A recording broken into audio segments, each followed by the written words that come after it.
This single page in the more than 900-page so-called Big Beautiful Bill cut the amount that gamblers can write off on their taxes at just 90%. But now this single page, a bill by Nevada Congresswoman Titus, would put things back the way they were.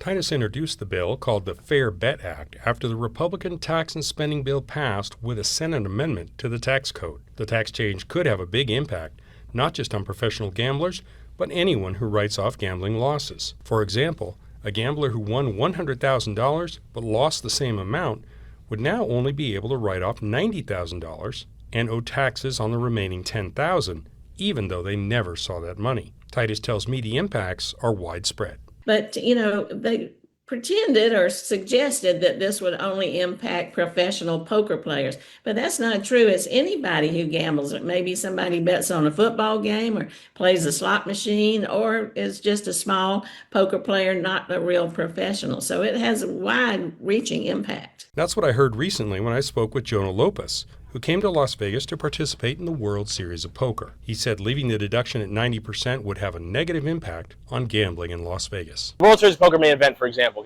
is going to get over 10,000 entrants. I would bet that number will drop significantly just because there's so many people that it's not worth it for them. If they know if they have a good year or even if they break even that they're just going to owe extra to Uncle Sam, it's really discouraging. Titus said she's getting support for her bill from both Democrats and Republicans, including Nevada's own Democratic Representative Stephen Horsford and Republican Mark Amodei. The American Gaming Association is also on board. She says the bill won't have to pass on its own.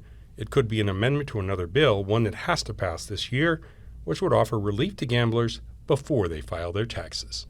Although it's just a single page, experts estimate that the 90% rule would raise more than $1 billion over 8 years. But Titus says that figure is overinflated because gamblers would take their activity offshore or lie about how much they won. Reporting in the newsroom, I'm Steve Sebelius.